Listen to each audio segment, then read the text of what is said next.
All right, ready to dive in.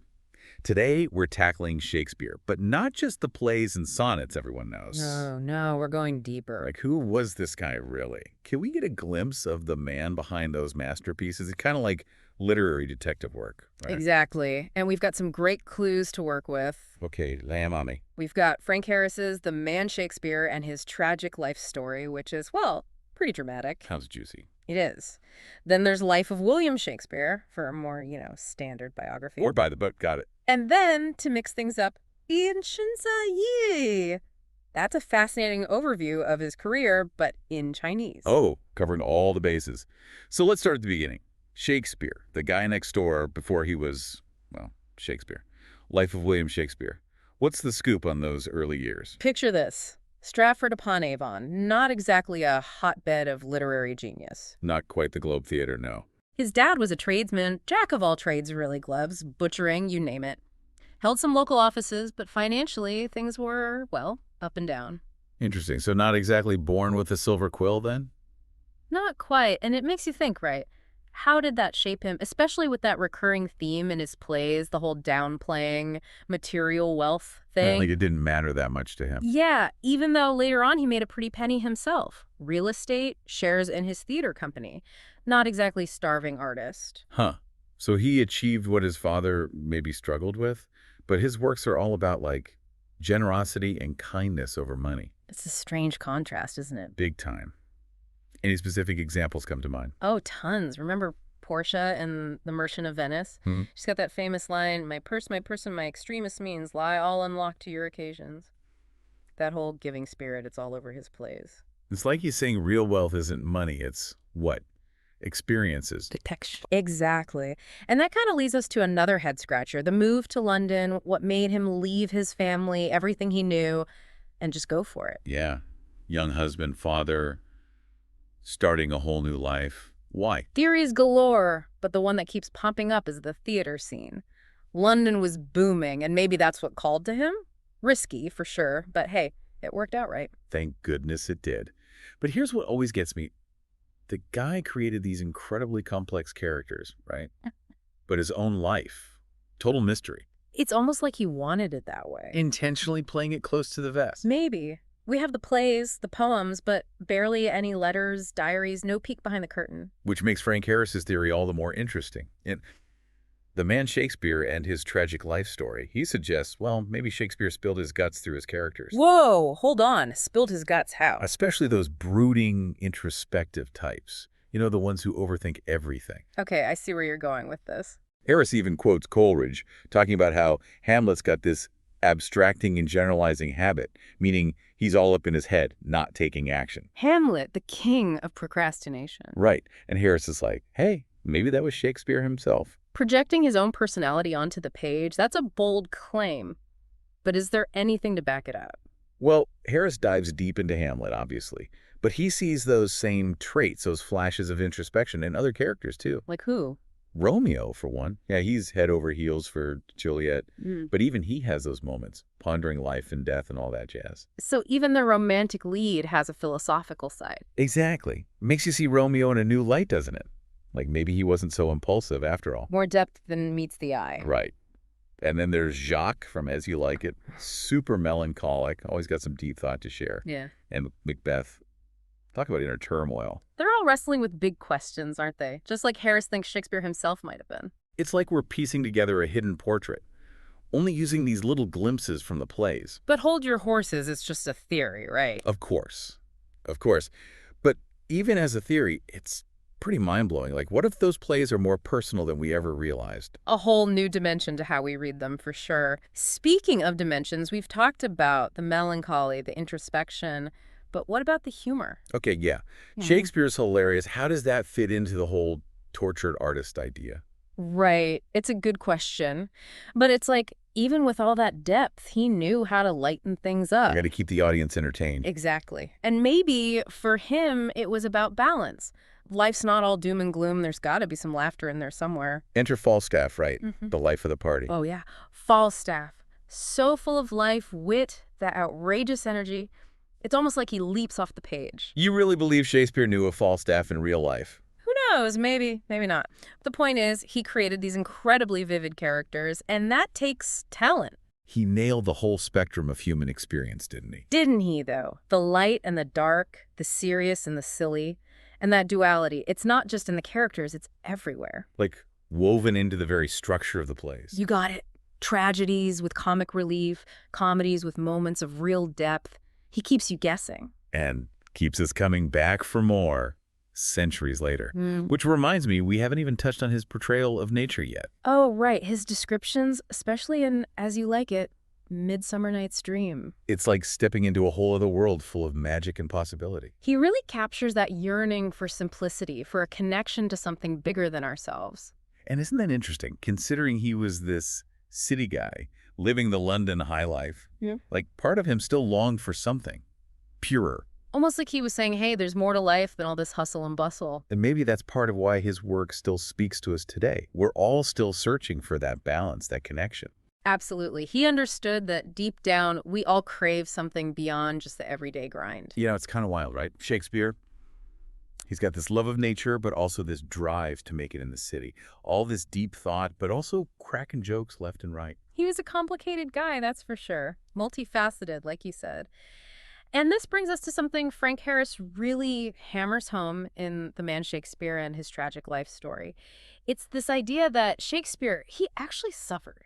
Like, really suffered. Hold up. We've talked about the melancholy, the introspection, but Harris is saying it goes deeper than that. Way deeper. He thinks it wasn't just like artistic angst. This was real personal pain. And that pain, Harris argues, it fueled his creativity. It's what gave us those incredible tragedies, those gut-wrenching stories of loss, betrayal, the darkest parts of humanity. But couldn't that just be, Shakespeare being a good writer? Like, he had empathy. He could imagine all these different human experiences, even the really painful ones. Doesn't mean he lived through them all himself. Yeah, true, true. But Harris makes a pretty convincing case. He digs into the details of Shakespeare's life, his father's money troubles, the rumors about his younger days. Even Life of William Shakespeare mentions those accusations of poaching and whispers about a forced marriage. No way. Seriously. Yeah. I had no idea.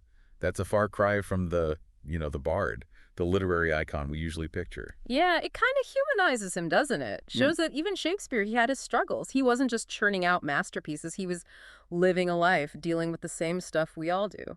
And maybe, just maybe, those struggles, that's what gave him the ability to create those characters. The ones dealing with loss, betrayal, the fact that life, well, it's fleeting, all those big themes that keep popping up in his plays. It's like he's saying, look, to really understand suffering, to portray it honestly, you gotta have lived it. Art comes from that raw emotion, even if it hurts. Okay, but think about when Harris was writing. Early 20th century, psychoanalysis is all the rage. Maybe that colored his view of Shakespeare. Oh, definitely. He was probably seeing Shakespeare through that lens, all about childhood experiences and the subconscious and whatnot. So, yeah, fascinating theory, but got to keep the historical context in mind. Always. But even with that, it gets you thinking, right? What if those dark, despairing moments in the tragedies, what if those were Shakespeare's way of working through his own pain, like a form of catharsis? Makes you wonder, what was the source of that pain? A Huh. lost child, a rocky marriage, some deep sense of personal failure. We'll probably never know for sure, but still, it makes you look at those plays differently. Absolutely. And it highlights how powerful art can be, right? It can go beyond one person's experience and tap into something universal, something that resonates with people across cultures, across time. It's like a bridge between souls. And speaking of bridges, Shakespeare, he somehow bridges those super dark moments with these bursts of brilliant humor. Even in the face of tragedy, there's laughter. Totally. We've talked about Falstaff, but it goes beyond just him. Shakespeare sprinkles comedy, wit, even slapstick into so many of his plays, even the really heavy ones. Right. So was he just trying to give the audience a break? Or was there something more to it? I think it goes back to his understanding of people. Life, it's not all good or all bad, right? It's a messy mix of both. And Shakespeare, he got that. So the humor wasn't just for laughs, it was part of the bigger picture. Exactly. It's like a reminder that even when things are tough, even when you're hurting, there's still room for joy, for connection, for those little moments that make life worth living. And that brings us back to Shakespeare's range, doesn't it? The guy could do it all. He could capture the heights of joy and the depths of despair. He wasn't afraid to show us the good, the bad, and the ugly, all of it. He showed us humanity, warts and all. He did, and that's what makes his characters so real, Mm. so relatable, even all these years later. They're not just symbols or archetypes, they're complex people wrestling with the same dilemmas we face today. Timeless dilemmas. And it blows my mind that this guy, from humble beginnings, small-town kid, he becomes one of the most celebrated writers ever. Talk about a glow-up. Life of William Shakespeare really lays out his rise to the top. He wasn't just a playwright, he was an actor, a businessman, a shareholder in his own company. He had the talent, the drive, and the smarts to make it happen. You ever wonder if he looked back on it all, from Stratford to London, and just thought, how did I get here? Hard to imagine he didn't. And speaking of journeys, let's talk about Shakespeare's career. Eat Eyes breaks it down really well. It's amazing to see how his style, his themes, they evolved over time. From those early comedies, all wordplay and wit, to those intense tragedies that grapple with the meaning of life and everything. It's like watching a painter, Mhm. starting out experimenting, and then over time, their style becomes more refined, more distinct. And yet, with Shakespeare, there's always that thread, that's something that screams, this is Shakespeare. That's the mark of a true artist, right? Growing, evolving, but always staying true to their vision.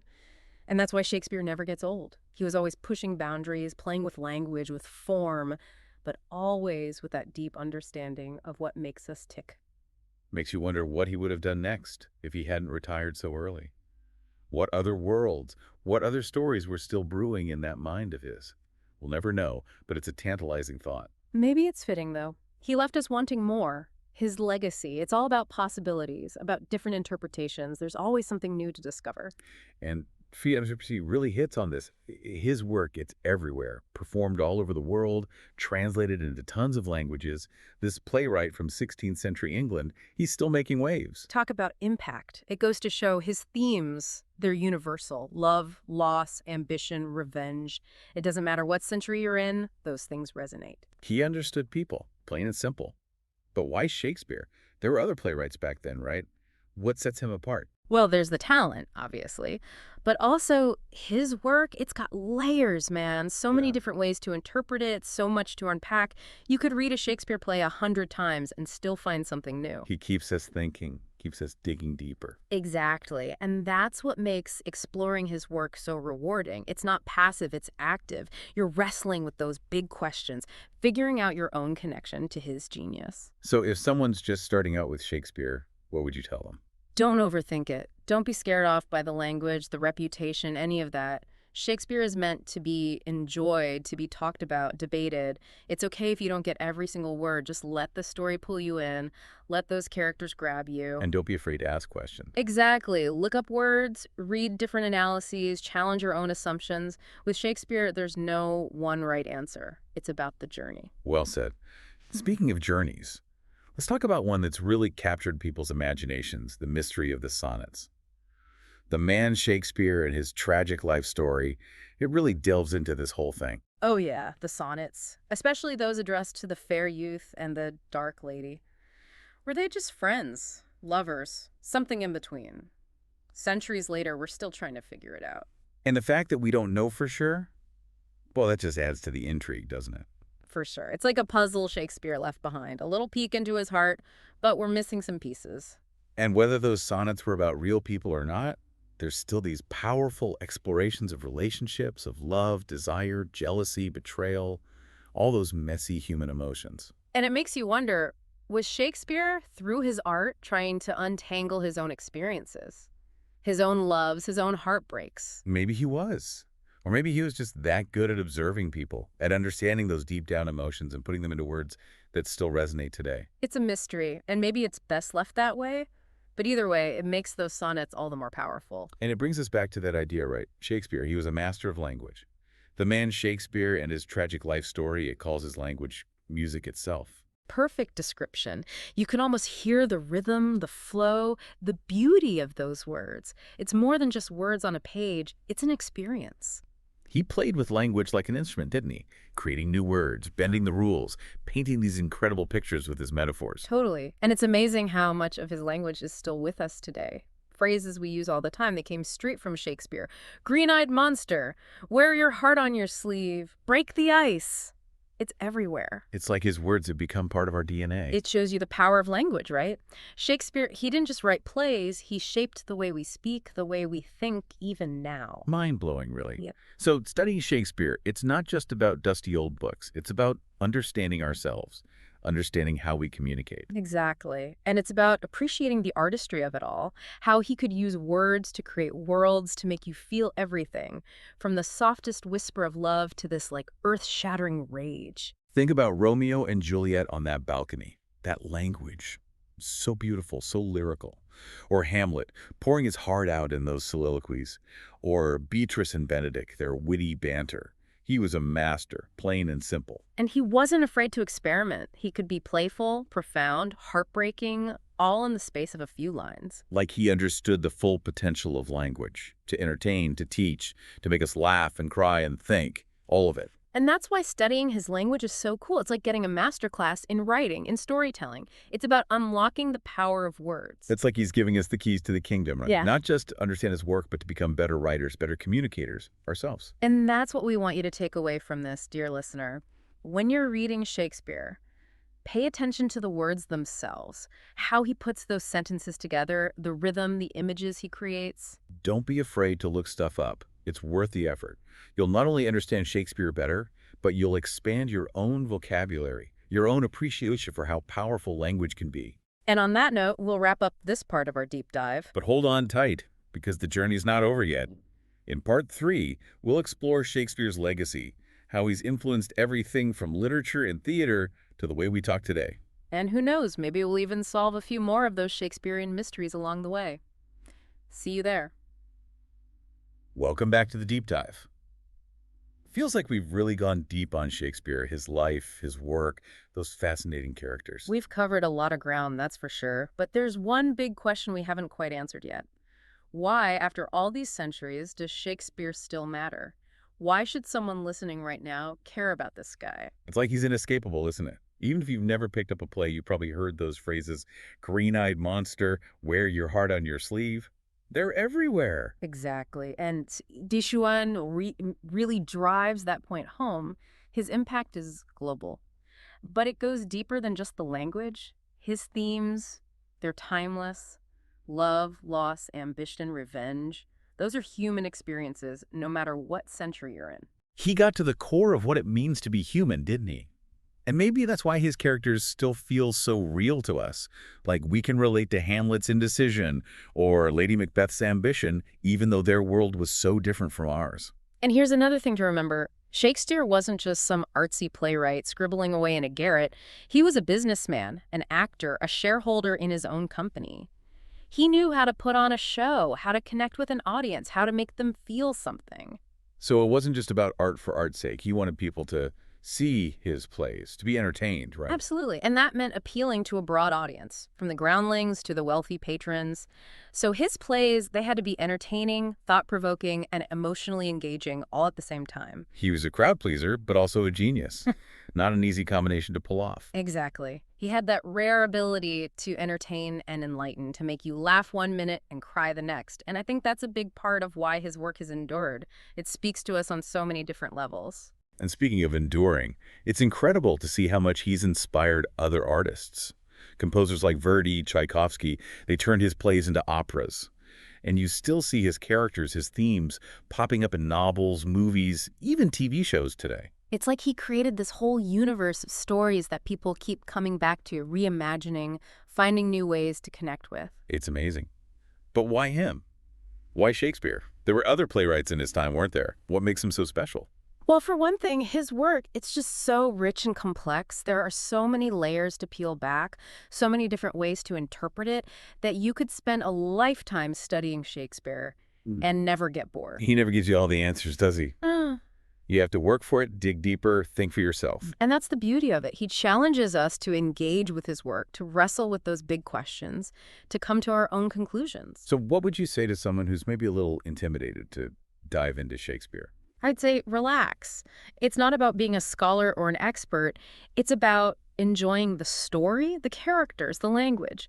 Don't worry if you don't understand every single word. Just let yourself get swept up in the world he creates. And don't be afraid to ask questions. Exactly. Look things up, read different interpretations, have those conversations. That's what keeps Shakespeare alive. It's a dialogue, not a lecture. Well said. And on that note, I think it's time to wrap up our deep dive into the world of William Shakespeare. It's been an incredible journey, wouldn't you say? We've explored his life, his work, his impact on the world, and I hope you've come away with a new appreciation for the bard and his enduring power. I know I have. Remember, folks, every deep dive is unique, a chance to really get up close and personal with these fascinating subjects. Thanks for joining us.